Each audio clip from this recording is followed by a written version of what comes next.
말씀 보시겠습니다. 레위기 15장입니다.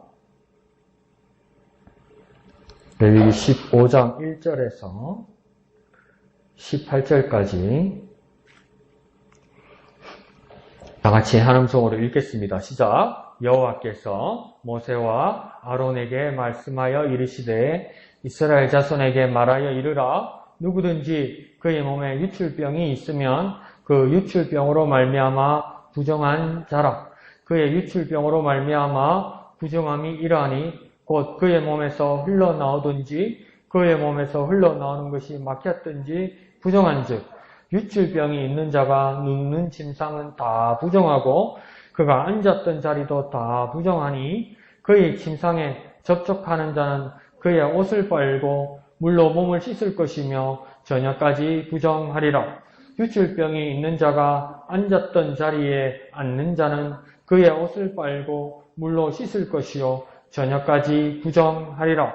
유출병이 있는 자의 몸에 접촉하는 자는 그의 옷을 빨고 물로 몸을 씻을 것이며 저녁까지 부정하리라. 유출병이 있는 자가 정한 자에게 침을 뱉으면 정한 자는 그의 옷을 빨고 물로 몸을 씻을 것이며 저녁까지 부정하리라. 유출병이 있는 자가 탔던 안장은 다 부정하며 그의 몸 아래 닿았던 것에 접촉한 자는 다 저녁까지 부정하며 그런 것을 옮기는 자는 그의 옷을 빨고 물로 몸을 씻을 것이며 저녁까지 부정하리라. 유출병이 있는 자가 물로 그의 손을 씻지 아니하고 아무든지 만지면 그 자는 그의 옷을 빨고 물로 몸을 씻을 것이며 저녁까지 부정하리라. 유출병이 있는 자가 만진 질그릇은 깨뜨리고 나무 그릇은 다 물로 씻을지니라. 유출병이 있는 자는 그의 유출이 깨끗해지거든 그가 정결하게 되기 위하여 이레를 센 후에 옷을 빨고 흐르는 물에 그의 몸을 씻을 것이라. 그러면 그가 정하리니 8째 날에 산비둘기 2마리나 쥐부들기 새끼 2마리를 자기를 위하여 가져다가 회막문 여호와 앞으로 가서 제사장에게 줄 것이요 제사장은 그 한 마리는 속죄제로 다른 한 마리는 번제로 드려 그의 유출병으로 말미암아 여호와 앞에서 속죄할지니라. 설정한 자는 전신을 물로 씻을 것이며 저녁까지 부정하리라. 점수가 묻은 모든 옷과 가죽은 물에 빨 것이며 저녁까지 부정하리라. 남녀가 동침하여 설정하였거든 둘 다 물로 몸을 씻을 것이며 저녁까지 부정하리라. 아멘. 자, 오늘은 유출병에 대해서 말합니다. 지난주에는 산모 출산해가지고 어떻게 정결하게 해야 되는지 그걸 말씀하시더니 오늘은 또 성병에 대해서 살펴야 합니다. 참 얄궂지요? 그런데 이렇게까지 곤란한 부분까지 오늘 우리 차례로 온다는 것은 이게 우리에게 좀 비효율적이고 우리에게 해당되지 않는 일 같기도 하지만 하나님께서는 우리 일상의 모든 부분을 관심을 가지시고 살피신다는 것을 우리가 알게 되는 겁니다. 그러니까 이게 그냥 우리가 임의로 개인적으로 성경을 그냥 우리가 정해서 본다면 이거 그냥 넘어가거나 이거 그냥 우리에게 해당되지 않는 것이거나 우리가 말씀을 나누는 것으로는 거의 쓰지 않을 거예요. 그렇지만은 우리가 정한 순서에 따라 이걸 하다 보면 할 수 없이 멈춰야 되고 할 수 없이 더 바라봐야 되고 더 묵상하고 더 기도하게 되면서 하나님의 세심한 손길을 느끼게 되는 겁니다. 그러니까 하나님의 뜻은 뭐냐면 우리의 안과 밖을 정결하고 건전하고 거룩하게 하시기를 원하시는 겁니다. 그러니까 더 쉽게 말해볼까요?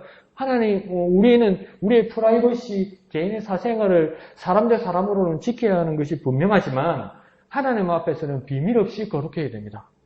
왜요? 하나님 우리를 지으신 분이니까요. 그 어머님들이 아기를 낳고 나서 아기를 돌볼 때 옛날에는 어머니들 진짜 그랬다면서 그게 진짜 사실입니까? 소문이? 옛날에? 그 애기들 막 이상하고 그러면 애기 똥도 맛보고 뭐 그랬다면서 엄마가. 얘가 왜 이런가 이러면서. 옛날에 그런 이야기들 있죠, 할머니.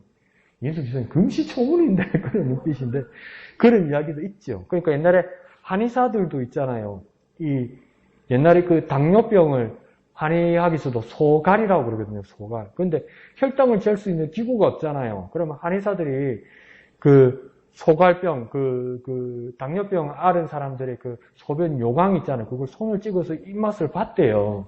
그래서 단맛이 있으면, 이 사람이 당뇨병 소갈이구나. 그 의사도 그런데. 그러니까, 아기를 낳은 엄마든, 안 그러면 환자를 돌봐야 되는 의사도 뭡니까? 그 환자나 아기에 대해서 비밀이 없지요. 그래야 낫고, 그래야 돌볼 수 있잖아요. 그러면, 우리는 평범한 사람 대 사람끼리는 사생활 비밀이 있고 프라이버시가 있지만 나를 지으시고 나를 만드신 하나님 앞에서는 비밀이 없는 겁니다. 아주 사소한 것, 어떨 때는 부끄러운 것, 이것까지도 하나님 앞에 다 내어놓아야 되고 그래서 하나님 앞에 우리 안가박이 비밀 없이 그렇게 해야 되는 겁니다. 그래서 이 아주 사소한 부분, 비밀스러운 부분까지도 오늘 본문에서 나오는 겁니다. 그러니까 우리의 안가박이 비밀 없이 그렇게 해야 됩니다. 하나님 앞에서는요. 한번 해볼까요? 우리의 안가박이 비밀 없이 그렇게 해야 한다.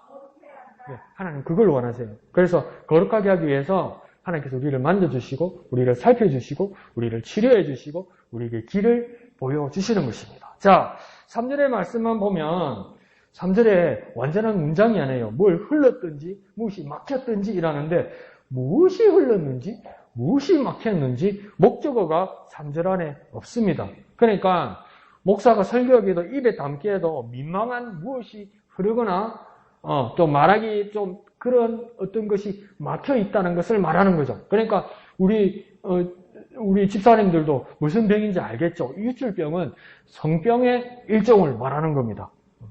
또 어떤 학자들은 성병의 이상의 것을 말하기도 하는데 우리는 조금만 뚜렷하게 좁혀서 한번 생각해 봅시다. 성병의 일종을 말하는 겁니다. 그러니까 몸속에 있는 체액들이 멈추지 않고 계속 흘러내리는 병을 말하는 겁니다. 그러니까 성병이 걸려서 어떤 체액이 멈추지 않고 계속 흘러내린다는 것은 무엇을 바깥으로도 증거하는 것이냐면 육체의 정력으로 부정한 성생활을 했다는 증거가 되는 것이죠.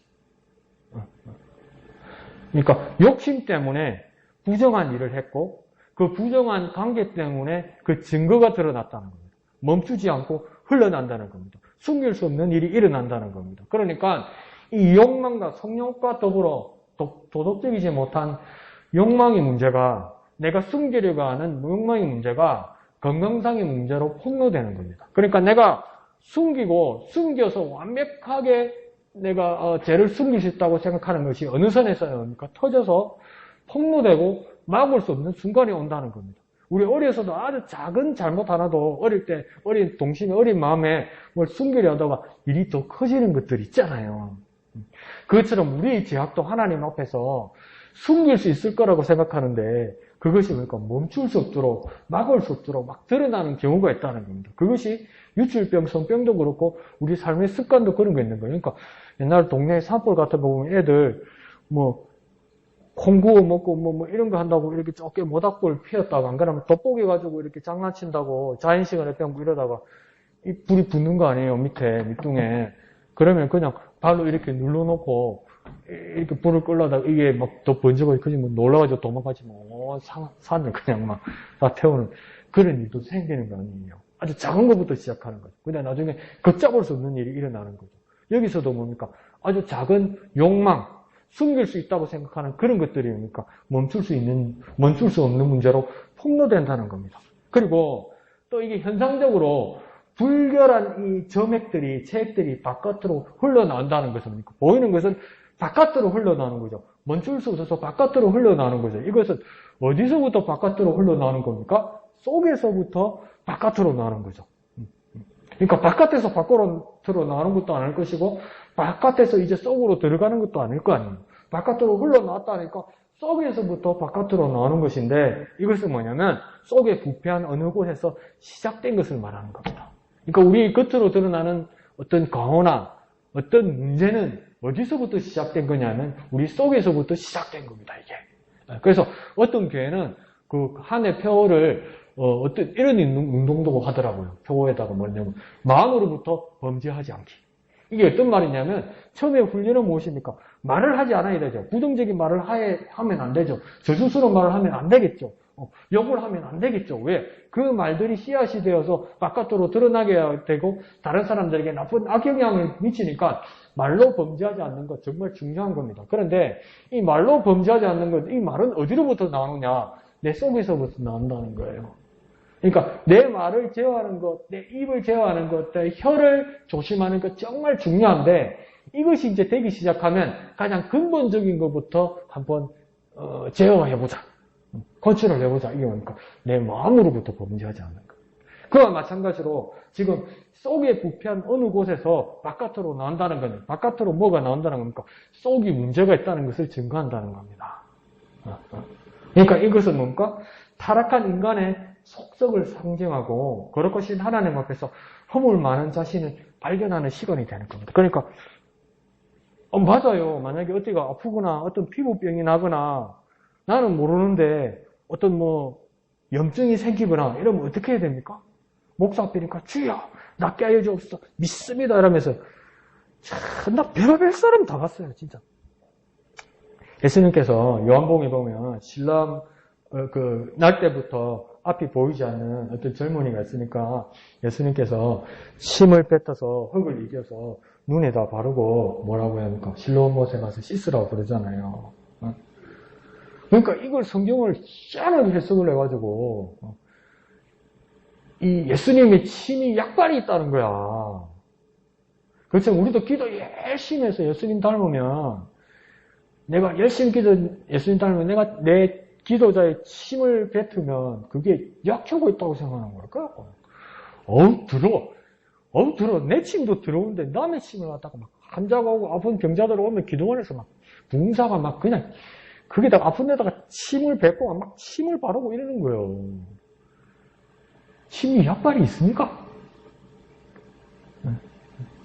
한번 상상을 해보십시오. 상식적으로 예수님께서 침을 이겨서 거기다 발라가 눈에 발라줬으면 가서 씻으라 했으면 침이 약효가 있었으면 이게 다 눈에다 발라가지고 하룻밤 집에서 자고 눈 떠보라고 그러지 왜 당장 씻으라고 그럽니까? 왜 당장 씻으라고 그랬습니까? 침은 약이 아니라는 거예요. 예수님 침도 약이 아니라는 거예요. 죄송합니다.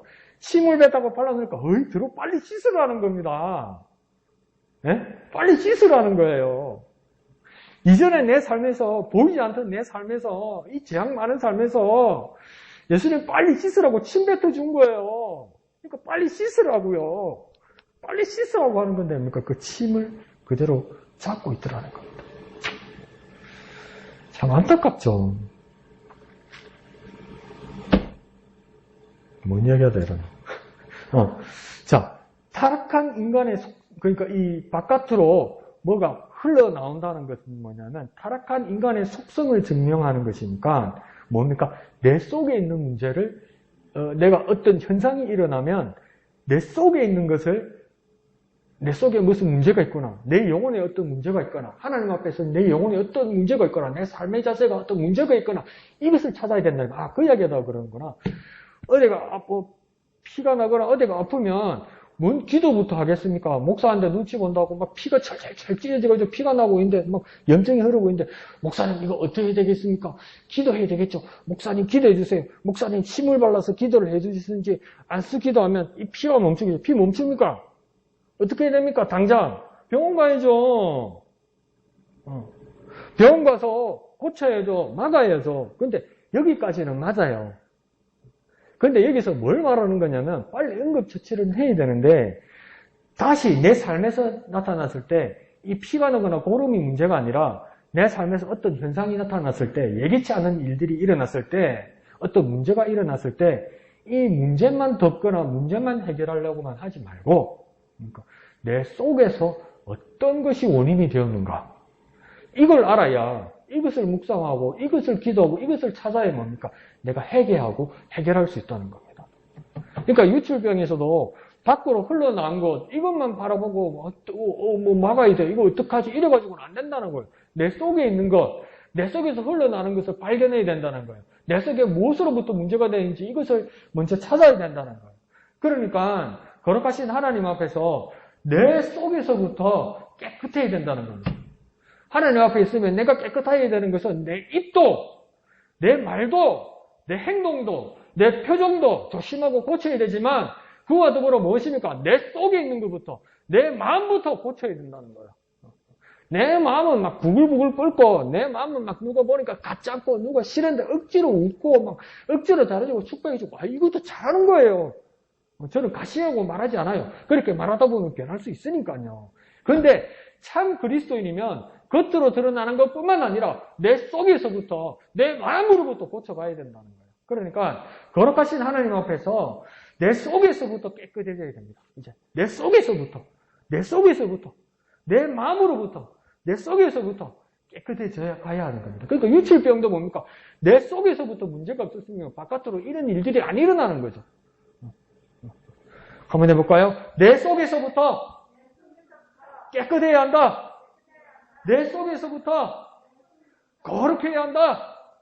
그러니까 내 마음, 내 속을 막 하나님 제어할 수 있도록, 하나님 지킬 수 있도록. 그러니까 무릇 지킬 만한 것보다 내 마음을 지키라고 이야기하잖아요. 생명의 근원이 여기에서 남이라고 하잖아요. 뭐부터 지키라고 합니까? 마음을 지키래요. 우리는 더 근본적으로 한번 가볼까요?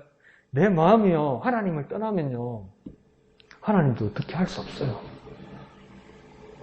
겉으로는 예배하는 척, 겉으로는 기도하는 척, 겉으로는 성도인 척 하지만 내 마음이 떠나 있으면요, 내 마음이 하나님을 떠나 있으면요, 끝에 결국에 가서 하나님이 나에게 어떻게 할 수가 없어요.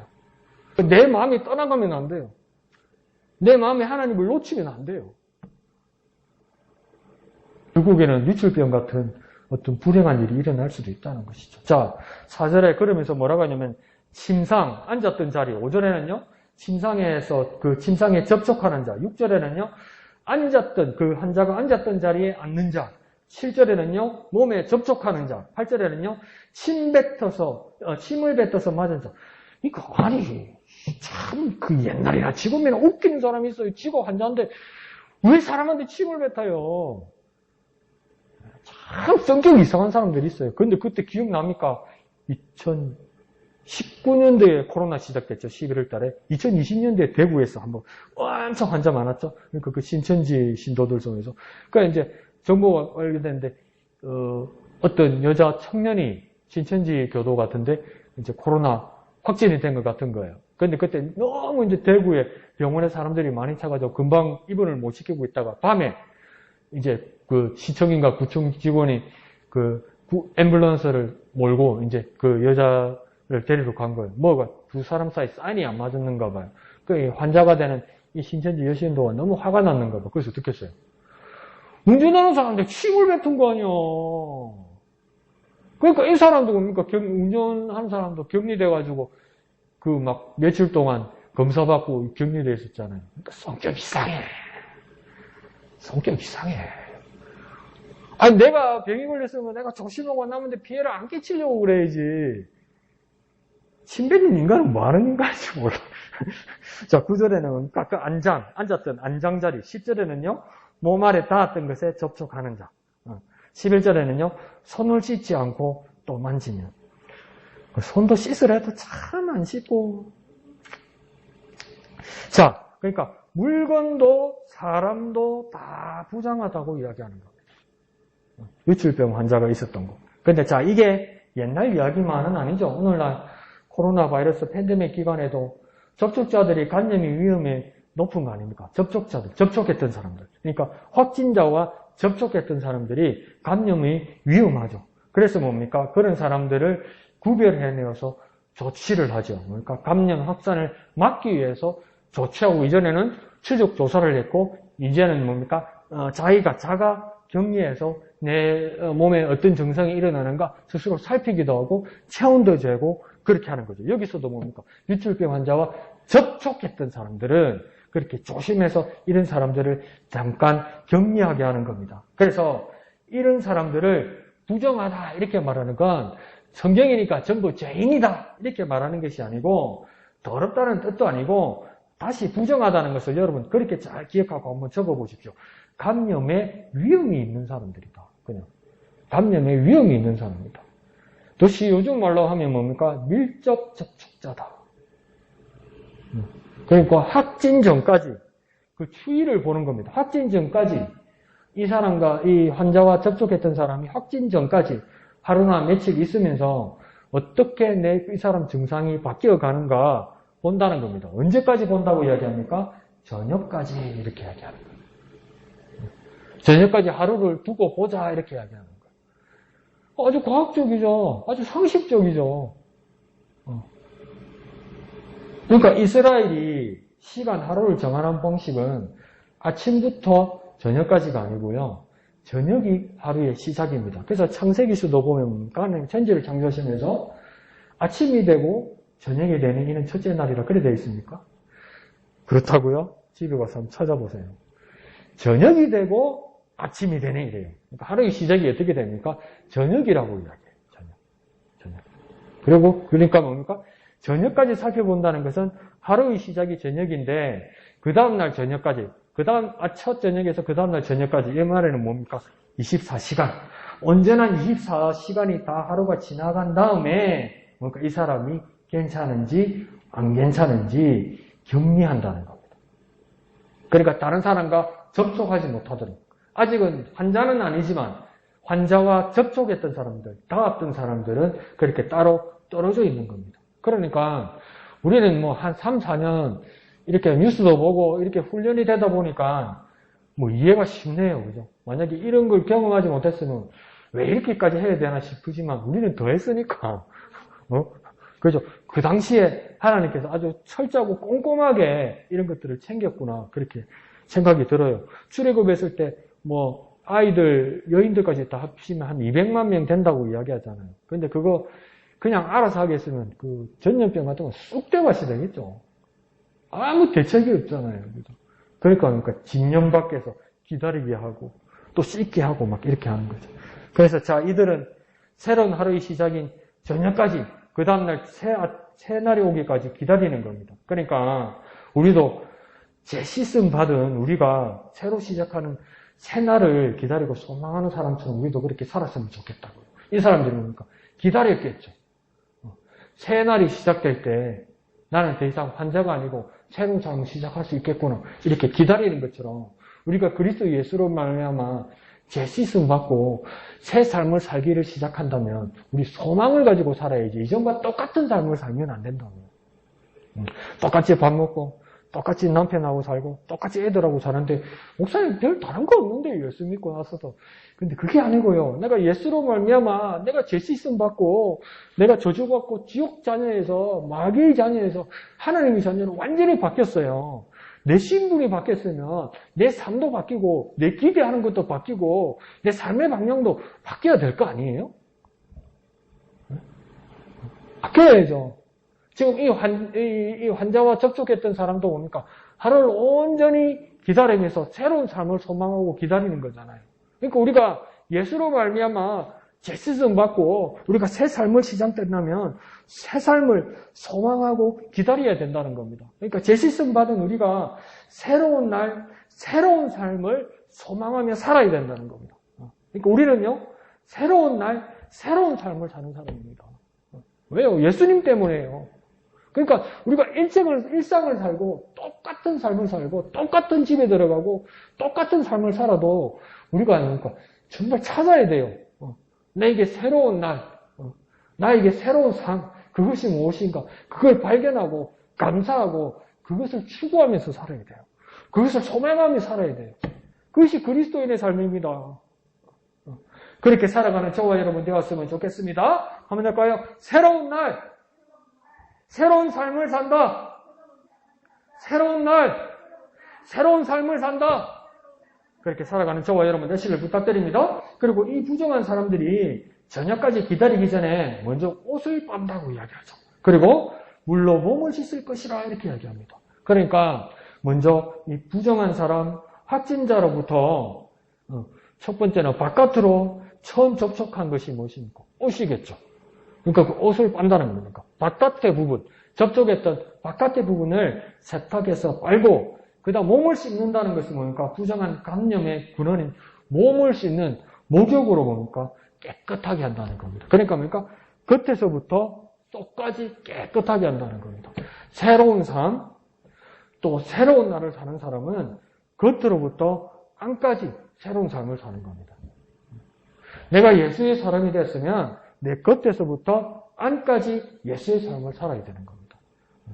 처음에 예수님 만났을 때, 처음 은혜를 받았을 때, 처음 구원의 확신을 가질 때는 막 감격하고 그렇게 좋았는데 예수 믿는 것도 구원받은 것도 새 생명이 얻은 것도 온 몇십 년이 돼버린 거예요. 그러니까 똑같다고 생각하는 거예요.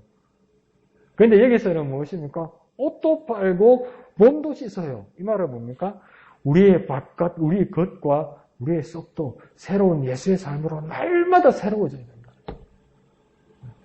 날마다 새로운 걸 찾아야 된다는 거예요. 왜요? 예수님 때문에. 내 속과 내 바깥이 날마다 예수님 때문에 새로운 삶을 기대하면서 살아야 되는 거예요. 목사님 몇십 년 전에 예수 믿었는데 그게 무엇이 새롭습니까? 뭐지? 아니요. 날마다 새로운 모습. 예수님 때문이에요. 예수님 때문에. 날마다 새로운 삶으로 나아가는 저와 여러분 되었으면 좋겠습니다. 자, 옷을 빨고 몸을 씻는 것은 범죄의 최초의 자리와 죄악의 근원을 정결하게 하는 것과 같습니다. 그래서 우리의 안과 밖을 정결하게 해야 됩니다. 우리의 겉과 속이 예수로 정말 새로워야 됩니다. 우리의 겉과 속이 예수로 날마다 새로워지시기를 부탁드립니다. 한번 할까요? 우리의 겉과 속이 예수로 새로워진다. 날마다 새로워진다. 그렇게 날마다 새로워지는 저와 여러분 되시기를 부탁드립니다. 우리의 겉과 우리의 속이 예수님 때문에 날마다 새로워지는. 날마다 새로워지는. 그러니까 영어에서는 밤이 되고 새로운 아침이 시작할 때 우리는 뭡니까? 날이 밝았다 이렇게 표현하잖아요. 그런데 영어에서는 뭐냐면 morning has broken 이럽니다. 이 말은 뭐냐면 밤을 깨뜨리고 아침이 온다고 이야기해요. 밤을 깨뜨리고. 그러니까 우리는 뭡니까? 아침이 밝았다고 이야기하고 영어에서는 뭡니까? 그 밤을 깨뜨리고 아침이 왔다고 이야기해요. 그와 마찬가지로 우리가 똑같은 아침을 맞는 것 같고 똑같은 새 하루를 만나는 것 같고 정말 묵은 하루를 만나는 것 같지 아니요. 새 날이고 새로운 날들이에요. 새로운 아침이에요. 이와 마찬가지로 우리가 예수로 말미암아 묵었던 우리의 삶을 깨뜨리고 예수로 새로운 삶을 산다고 우리가 날마다 하루를 맞아야 되는 거예요. 우리가 예수님 때문에 묵었던 그 밤을 깨뜨리는 거예요. 그리고 새로운 삶을 사는 거예요. 이전의 것은 깨뜨려버리는 거예요. 그리고 예수로 새로운 삶을 사는 거예요. 내가 예수의 사람이 되었으면 내가 1초 하루하루 발을 내딛으면서 사는 그 하루하루는 예수님 때문에 묵었던 것을 깨뜨리고 예수로 말미암아 새로운 삶을 사는 거예요. 그렇게 단호하게 나아가는 저와 여러분 되었으면 좋겠습니다. 그렇게 거룩한 삶을 추구하는 저와 여러분 되시기를 부탁드립니다. 자, 12절에는 유출병이 있는 자가 그 만진 질그릇은 깨뜨리고 나무 그릇은 다 물로 씻을지니라 이렇게 말씀합니다. 그러니까 죄악에 물든 우리 마음은 깨어지고 날마다 숨쉬는 순간마다 지은 죄는 물로 씻듯이 회개하며 살아가야 되는 겁니다. 다시 말하면요. 깨어진 심령으로 날마다 회개하는 삶으로 매일을 살아가야 되는 거예요. 그래야 날이 새로운 거예요. 그때 예수 믿었는데 뭐. 그때 구원 받았는데 뭐. 그때 눈물이 콧물 다 쏟고 막 회개했는데요. 뭐. 또 무슨 회개? 그게 아니고요. 날마다 깨어진 심령으로 날마다 회개하는 삶으로 새로운 삶을 살 수 있는 겁니다. 그래서 질그릇은 깨뜨리고 나무 그릇은 씻는 것과 같은 것이죠. 그래서 깨어진 심령으로 회개하는 삶으로 매일을 살아가는 저와 여러분 되시기를 부탁드립니다. 한번 해볼까요? 깨어진 심령으로 회개하는 삶으로 매일을 살아가자. 깨어진 심령으로 회개하는 삶으로 매일을 살아가자. 그래서 날마다 예수로 말미암아 새로운 삶을 살아가는 저와 여러분 되시기를 부탁드립니다. 자, 접촉한 자는 13절에 보면 뭡니까? 격리가 하루에 끝나지만 유출병이 확진된 사람, 접촉된 사람 말고 유출병으로 확진된 사람에게는 1회 7일이 지나야 된다고 이야기합니다. 그래서 7일 후에 그 사람이 나았으면 확정받아야 됩니다. 깨끗했다고 확정받아야 됩니다. 그래서 이 7일이 지나면 이 확진자도 이제 옷을 빨고 몸을 씻을 것이라 이렇게 이야기합니다. 그러면 7일 동안 묵은 옷을 세탁하고 목욕을 하는 것은 우리 생각은 그렇겠죠. 우리 코로나 겪었던 사람들은 뭐라고 합니까? 그동안 고생했으니까 이제 자유다. 그렇게 이제 가볍게 살아라. 해방이다. 그렇게 말할 수도 있지만 오늘 여기서는 뭐냐면 회개하고 재씻음 받아 새 삶을 시작해야 된다는 겁니다. 다시 말하면요. 회개하고 용서받고 새로 시작하는 겁니다. 새로 시작하고 싶습니까? 다시 힘을 내고 싶습니까? 그러면요. 회개하고 용서받아야지요. 더 말씀드려볼까요? 은근슬쩍 묻고 넘어가는 건 아니죠. 그건 아니죠.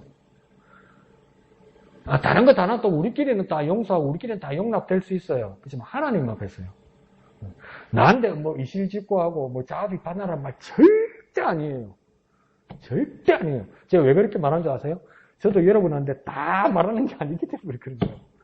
그렇지만 하나님 앞에서는 새로 시작하려면 회개하고 용서받고 새로 시작하는 겁니다. 그래 새로 시작할 수 있죠.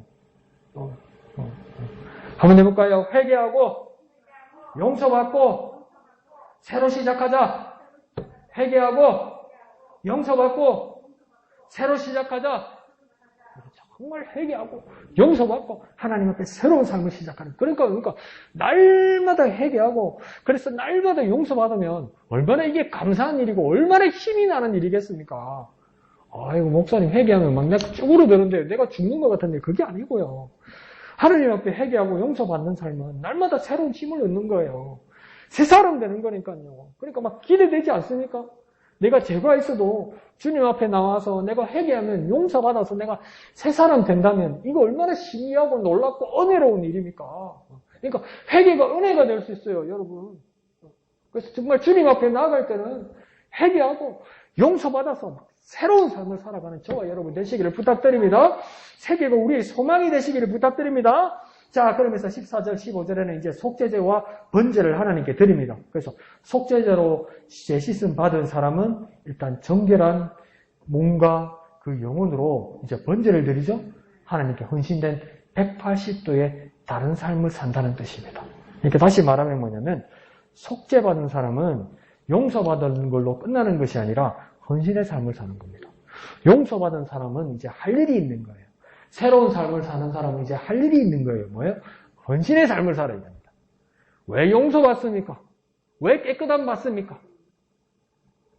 목적이 있어야 되잖아요. 이유가 있어야 되잖아요. 그걸 뭐로 지금 오늘 표현합니까? 번제라잖아요. 번제는 뭐 하는 겁니까? 온전히 헌신하는 거잖아요. 속죄받은 사람은요, 헌신의 삶을 살아야 됩니다. 용서함 받은 사람은 어떻게 해야 됩니까? 헌신의 삶을 살아야 됩니다. 그 새 삶은 뭡니까? 헌신의 삶입니다. 하나님 앞에 온전히 드리는 삶입니다. 왜 깨끗한 몸이 있습니까? 좋은 데 가려고 그러는 거 아니에요. 왜 한복 입고 양복 있습니까? 잔치집에 가려는 거 아니에요. 왜 용서함 받았습니까? 하나님의 귀한 일로 헌신하고 일하려고 있는 거 아니에요. 용서함 받는 거 아니에요. 그래서 속죄받은 사람은 헌신의 삶을 살아야 됩니다. 용서받았으니까 하늘나라는 표 찍었다 그게 아니고 하늘나라가는 표 찍는 사람은 뭡니까?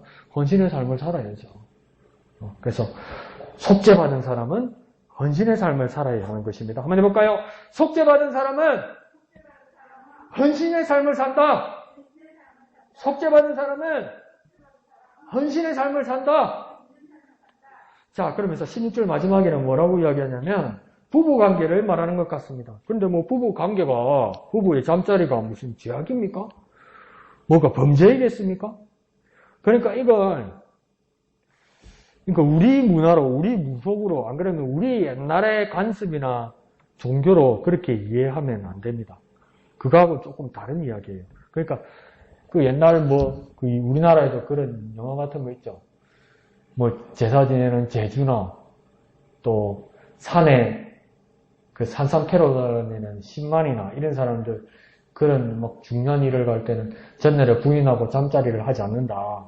그 잠자리를 하고 제사를 지는 제주가 되거나 산에 올라가면 큰 화를 당하는데 그건 부정하게 그 여인을 가까이 했기 때문이다. 뭐 그렇게 이야기하잖아요. 그래서 깨끗하게 지내기 위해서 목욕하고 그 부인하고 잠자리 같이 하면 안 된다. 그런 거 아닌가 이러잖아요. 그 이야기 아닙니다. 그렇게 보면 안 됩니다. 부정탄다 이런 이야기가 아니에요. 왜 그러냐면 이스라엘 사람들이 광야에서 이제 가나안 땅으로 들어오기 전에 가나안 사람들이 7 족속들이 각자의 자기 종교를 가지고 살았잖아요. 자기들의 종교가 있었다고요. 그런데 그때 이교도들이 뭐냐면 그 사람들은 지금 목축업보다는 뭡니까? 농업을 지었죠. 농사를 지었죠. 농사를 지으면서 가장 중요한 게 뭐냐면 열매잖아요. 열매가 뭡니까? 다산이라고 생각했다고요. 그래서 뭐냐면 이 의식을 그 바알이나 아세라 같은 신들이 관장해서 이 풍년을 준다고 믿었단 말이에요. 그래서 바알이나 아세라 같은 신들에게 잘 보여야 되는 거예요. 근데 바알은 남자 신이고요. 아세라는 여자 신이에요. 그러면 하나님은 남자입니까? 여자입니까? 아버지니까 남자 이러면 안 돼요. 근데 여기는 남자가 신이 있고 여자 신이 있다고요.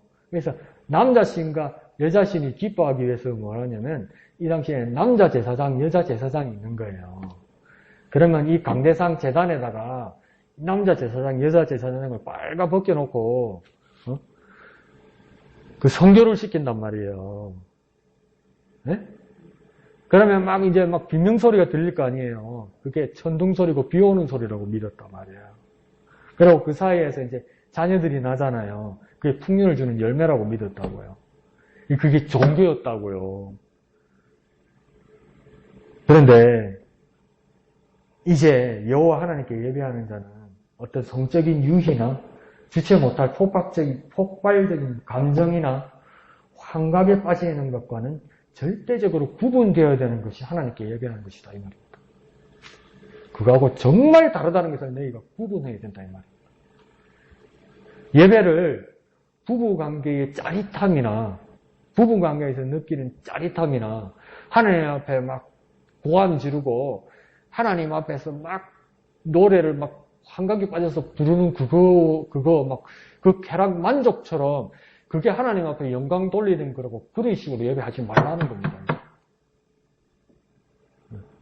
그거나 짜릿함이나 쾌락이나 감정적인 폭발 같은 것이 하나님 앞에 예배 드리는 어떤 영적인 것이라고 착각하지 말라는 겁니다.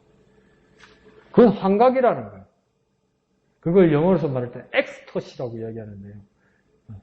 그래서 뭡니까 60년대, 1960년대 미국에 있는 히피들 이런 사람들입니까? 대마초도 하고 집단 섹스도 하고 이런 거 하면서 막 자기들의 막 그거 막 세계 평화 이런 거 이야기했단 말이에요. 그거하고 구분하라는 겁니다. 하나님. 막 자기들끼리 만족하고 자기들끼리 기뻐하고 내가 기뻐하고 내가 만족하고 내가 짜릿하니까 하나님께서 영광 받으실 거라고 착각하지 말라는 거예요. 하나님 앞에 예배하는 건 그런 거 아니라고 이야기하는 거예요. 우리 예배는요, 신령과 진정으로 예배하는 것입니다. 영과 진리로 예배하는 거예요. 이것은 무엇입니까? 우리 임이나 우리 기쁨이나 우리의 만족으로 예배하는 것이 아니고요. 성령의 인도하심과 진리 되신 하나님 말씀으로 하는 거예요. 더 차갑게 냉정하게 한번 말씀해 드려볼까요? 내 마음대로 하는 것이 아니고요. 성령이 인도하시는 대로 하는 것이고요. 내 마음대로 차례를 정하는 것이 아니고요. 하나님의 말씀에 정확하게 어떻게 하라고 써놨어요. 그것대로 하라고요. 내가 좋아하니까 하나님도 좋아하실 거야. 그런 식으로 하지 말라고요. 내가 기분 좋으니까 하나님 영광 받으실 거야. 그렇게 말하지 말라고요. 더 한번 얘기해 볼까요? 기도하고 찬송가 부르는데 옆에서 막 누가 울고 눈물을 흘리면서 하나님 앞에 막 기도해.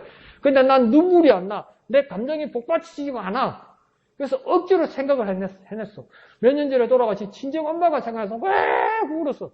그게 은혜입니까? 내 그때 서러움 당한 거, 내 그때 고통받았던 거, 내 그때 고생했던 거, 그거 생각 울어가지고 은혜 받았다고 이야기해. 그거 아니라고 이야기하는 거예요. 뭡니까? 성령의 인도하심과 하나님의 말씀으로 예배하는 거예요. 그래서 우리 예배는 다릅니다. 더 근본적으로 말씀드려볼까요? 우리 예배는 건전하고 거룩해야 됩니다. 더 수준 높아지신 여러분한테 말씀드려볼까요? 예배는요, 재미없어도 하나님 뜻대로 하는 겁니다. 아니, 거기까지 가야 돼요, 여러분. 예배는요, 재미있고, 예배는 웃기거나, 예배는 내한테 눈물을 줘서 은혜가 아니고요. 예배는 재미없어도요, 하나님 뜻대로 하는 겁니다. 여러분한테 비밀 말씀드리는 겁니다. 다른 분들한테 말하면 시험 들 거고, 여러분은 마음에 한번 간직하고 계십시오. 이게 진짜입니다. 예배는 재미없어도요, 하나님 뜻대로 하는 겁니다. 예배는 재미없어도 하나님 뜻대로 하는 겁니다. 여러분한테 재미 주려고 예배하는 거 아닙니다. 예배는 재미없어도요, 하나님 뜻대로 하는 겁니다. 한번 해볼까요? 예배는 재미가 없어도 하나님 뜻대로 하는 거다. 하나님 뜻대로 하는 거다. 하나님의 뜻을 구해야죠. 그러니까 하나님 뜻대로 예배해서 하나님 앞에 영광 돌리는 거룩한 삶을 살아가는 저와 여러분 되시기를 예수님 이름으로 축원드립니다. 찬송하신 후에 다 같이 기도